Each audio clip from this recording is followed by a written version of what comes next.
Pokoknya sampean yakin pangeran iku kondang. Islam itu dipimpin kiai keliru ya mlaku, dipimpin kiai bener ya mlaku, dipimpin kiai gonta-ganti ya mlaku. Teng TV sering ana berita ustad sodomi, ustad ngene-ngene. Wong ya ora terus gedeng Islam, ya nyalahno ustad iku. Ya ana Islam dibajak, ekstremis ya muni Islam, sekuler ya muni Islam, liberal ya muni Islam. Ya Islam ya baik-baik saja, ora ana masalah kan, biasa mawon. Yo rame ini dunya. Riyen Rasulullah niku rak sae-saene tiyang niku mawon disisipi tiyang munafik. Karena ndak ada cerita pendapat itu memuaskan semua napa pihak. Rasulullah rak kesayangane pangeran. Niku pun ndak bisa memuaskan semua orang. Sehingga orang yang kecewa ya jadi munafik. Pemene trimo kiai, trimo presiden, trimo Kapolri, trimo pangam, enggak bisa. Apapun konsepnya itu enggak bisa. Mesti ada yang setuju pendekatan ekstremis itu persuasif. Sing sitok gak harus tegas. Kalau gak tegas gak bisa basmi akar-akarnya. Sing jare persuasif, nak tegas mereka dendam malah kacau negara. Sing sitok kalau gak tegas mereka ngelama. Ini kan ra iso selesai. Akhirnya nyelesaikan aku sing pimpinan nurut. Akhirnya sing pendapatnya gak tinggal.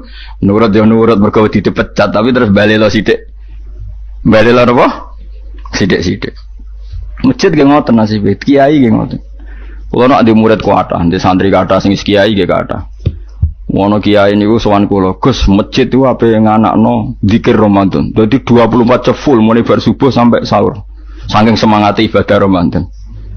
Terus ibadah ning dia muni takok. Ya teng masjid, Gus. Dadi masjid itu ben makmur, terbaik masjid makmur. Tak omongi. Lah apa ngarit itu ora ibadah. Apa dadi satpam mergawe iku gak ibadah. Apa nyupir angkot golek nafkah ibadah. Piye kok goblok kira karuan aja muni ngono. Astagfirullah, itu urusan iku, Gus. Ya urusane mergo ketamir dadi ben keren, pas ketamir masjid rame ngono. Berarti sing nama baiknya kan kowe. Nek pengiran ra butuh iku, pengiran kepingine seorang bapak golek nafkah. Anake kepingine sekolahan ya satpam teko, ora teko alasane itikaf. Kepingine pangeran ya bus sing tetep jalan, dadi wong sing nyetop iku ana bus aja kok mandek mergo itikaf ayo mending. Kecewa lho. Wis bae ku piye dicapik ra cukup. Padahal kula yo nyucup yo hormat, tapi tetep gremeng mergo idenya enggak keturutan. Ya kula yo ngerti rai-rai ngono iku yo biasa wae, cara kula biasa. Tapi sesuai sadar den. Bareng ngajak wong dora gelem akhirnya sadar. Jebule ngandel jeneng nganggo sembang kula ya suwi wong luwih ngandel aku timbang kowe. Lah bento tapi ngandel kowe ya. Wong aliran sesat ta. Ya masjid itu anggere sono salat jamaah iku ya wis rame cara pangeran. Ora perlu rame banget.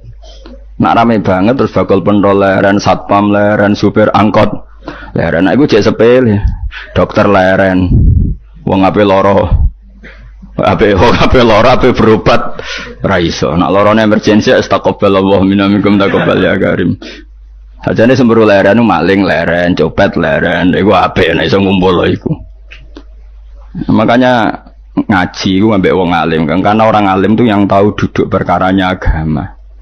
Seorang lagi yang tahu duduk perkaranya agama. Nabi itu kalau ngendikan tuh sampai sahabat tuh gak bisa menampung. Kadang menyebut kebaikan satu majelis sampai 63 sampai 70. Misalnya Nabi ngendikan al-imanu bid'un wasituna bid'ah. Iman tuh ada 63. Terus nyebut terus. Pertama ngendikan a'la la ilaha illallah, tertinggi adalah kalimat tauhid. Wa adnaha imatatul adza anitorik, terendah adalah menyingkirkan hal-hal yang mengganggu yang apa? Mukmin atau mengganggu jalan. Terus ngendikan seperti itu. Sehingga pernah suatu saat Rasulullah itu ngaji di masjid. Rasulullah itu ngaji di masjid. Nabi kalau ngaji di masjid memang di teras, jadi terbuka. Terus ada pemuda santai dengan santainya nggo pacul, ngliwati Nabi ngaji diliwati. Nggo pacul, ya santai. Singkat cerita semua sahabat itu mencibiri. Celaka betul pemuda itu, ada Rasulullah ngaji tidak ikut tapi dia berlalu saja bawa cangkulnya. Kata Nabi, kamu jangan komentar demikian. Jika dia kerja menafkahi ibunya yang lemah atau anaknya yang lemah, dia juga ibadah dan itu juga sunnahku. Akhirnya sahabat mereka sadar. Jadi untuk meramaikan Islam itu tidak harus semuanya ngaji di masjid. Yang apa kerja ya ben kerja. Yang penting orang jadi germo, orang pengedar narkoba. Nah itu orang kerja, kang perusakan. Jadi sebetulnya orang itu nggak bisa mengatakan kerja mau pengedarkan narkoba itu ndak. Pengrusakan itu namanya. Tapi kayak adol pentol, terus hal-hal yang halal itu namanya apa? Kerja. Dan kerja itu ibadah. efek dari perikiran ulama yang seperti ini, akhirnya masjid daerah ulama itu sepi-sepi. Mereka ngomong ngono terus wong wae nak ngono ora perlu ning masjid. Lah iku kesimpulane sing salah. Kok terus kesimpulane nak ngono ora perlu ning masjid bar saiki. Maksudnya orang ngono sing di aktivitas nggih monggo. Nek sing ada aktivitas timbang turu ning omah kene aduk ibadah ning masjid aja aduk turu ning masjid. Nah, akhirnya daerah-daerah tertentu yang akeh ulama mesti masjidnya sepi, tak jamin. Jajal gitu loh nih Rembang. Oh tambah sepi, karena ulama cara berpikir, jong kerja ya, ibadah ngernet ya, ibadah mulang ya ibadah. Akhirnya orang masjid itu pas tarawih. Iku yang golek sing cepet. Tapi kunane kuno, Nabi sekalipun itu yang namanya orang yang mendengar, tetap ada yang menolak.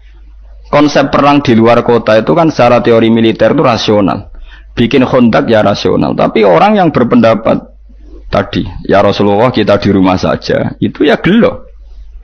Kayak tadi, orang yang ingin memakmurkan masjid kemudian, kan saya seperti itu ya gelo. Kalau pikiran saya, suatu saat dia sadar, intinya sadar, terus sowan saya sadar. Karena ya muridnya ada murid beda angkatan ya, dia semi-semi teman sama saya. Tak omongin ini, cong kowe nak pancen seneng masjid tenan, masjid itu aja dadi problem bagi umat. Misalnya gini, aja sampai kenapa ora nyupir angkot demi nak mirno masjid, kenapa ora tugas satpam demi makmurno masjid. Berarti masjid ini menjadi problem penghalang dari sistem sosial ekonomi. Kowe seneng masjid darani problem, kowe seneng masjid dianggap kambing hitam. Ya sudah, sholat jamaah saja, sholat jamaah di masjid. Terus yang nganggur-nganggur ya ke masjid. Tapi kalau yang sibuk ya monggo, asal itu halal ya ibadah. Ketika Nabi setiap aktivitas muslim asal halal itu apa? Ibadah. Makanya kita harus. Nah, tapi kan pendapat seperti ini itu kan kadang dibantah juga. Tapi ke Ramadan Gus tahun pisah, nosok ngejinan rasa setuju. Tak bukti kalau dia hadun nafsi tak tes. Ya wes aku setuju. Syaratnya ketuane takmir ra kowe. Dadi masjid rame pas kowe ra ketua takmir. Isen dene karena dia ingin punya prestasi. Berarti sawang wow pas dene ketua takmir hadun nafsi enggak? Hadun nafsi pasti dia itu cari. Ya jajal pengajian sing gede-gede. Mergo pengurus takmire kok pengen pas era dene tau pengajian geden. Pas gak pengurus takmir terus ana pengajian geden. Lah opo rame-rame bareng. Padahal orangnya sama. Nah itu ulama itu tukang ngomong seperti itu. Mungkin menyakitkan, tapi ulama itu terus ngomong seperti itu. Supaya agama ini dibawa berdasar ikhlas, bukan hadzun nafsi. Bukan kepentingan pribadi. Tapi tentu ulama tetap ngomong, iktikaf ya sunat baik, kerja ya baik, amal lainnya asal baik ya baik. Ngomong gitu terus. Tapi kan mangkal loh akhir ulama. Karena bagi pengurus masjid, baik itu pas Ramadan ya masjidnya rame. Bagi yayasan yatim piatu amal apik ya dikekno yayasan yatim piatu. Bagi KBIH, bagi travel amal apik ya umroh. Ya ora. Beri tenan kula raguyen. Mana mungkin travel umroh dalil kowe nek ade dhuwit luwih kekno cah yatim kekno masjid gak payu travel. Tapi dalile al umroh ilal umroh kafaratun lima bainahuma. Umroh itu yang mengkafaroi dosa. Jadi dan itu kersane Allah, orang macam-macam pikirannya kersane Allah dan baik-baik saja. Dunia diokal-akali ini ya baik-baik saja. Allah ya tenang aja tetap sugih. Cuma ulama harus ngomong seperti saya. Jadi karena keterbatasan manusia sehingga yayasan yatim piatu mesti ngomong seakan-akan ibadah terbaik yang nyumbang yatim piatu. Nanti yang di travel ibadah terbaik ya sowan nabi umroh. Nanti sing jamaah thariqah ya ibadah terbaik itu thariqah. Semua dan itu semuanya baik gak masalah, kita tidak masalah. Tapi kalau memaksa orang lain harus seperti itu dan mengkerdilkan kebenaran hanya surahnya gambarannya seperti itu, kita sebagai ulama harus melawan. Karena Nabi dawuh kebaikan itu sekian jumlahnya. Terus Nabi menyebut di satu majelis itu 60. Sampai yang di antara yang disebut itu nganti ana sing jorok. Wa fi buti ahadikum sedekah. Kowe ngeloni bojomu iku sedekah. Sampai sahabat takok, "Ya Rasulullah, masa urusan gitu ibadah?" Ayat ahaduna syahwatahu wa huwa la ilaihi ajrun. Masa urusan kelon itu ganjaran ibadah. Terus Nabi jawab, kata Nabi, "Faqih falawadu'a fi haramin akana alaihi wisrun." Kalau andekan dia meletakkan mental seknya atau aktivitas seknya di luar yang halal, apakah itu tidak dosa? Iya ya Rasulullah. Terus kata Nabi, "Wa kadzalika," begitulah kalau diletakkan di halal dia juga dapat apa? Pahala. terakhir Nabi ngendikan takufu syarroka anin nas fa innaha shadaqatun minka ala nafsik. Jika kamu itikaf di masjid tidak bisa, adol pentol tidak bisa, jadi satpam tidak bisa, aktivitas sosial yang menguntungkan orang lain tidak bisa. Takufu syarroka anin nas. Yang penting kamu tidak berbuat buruk yang merugikan manusia. Sehingga sampai ada riwayat dari orang sufi, ibadahnya orang zaman akhir itu tidur. Karena anak tidur itu gak ganggu wong. Iya. Paling bojo tok sepeten. Tapi kan yo nyopet yo ora, zina yo ora, ndelok wong ayu yo ora. Nah, itu sampai Nabi terakhir nyebut. Dari sekian kebaikan tuh kalau gak mungkin kata Nabi takufu syarroka anin nas fa innaha shadaqatun minka ala nafsik. Sementing kamu tidak melukai atau merugikan orang apa? Sehingga misalnya ulama kok ngerti ada orang tidur di rumah, wong apik, gak ganggu wong. Ana bajingan mati, wong apik, sreso bajingan meneh.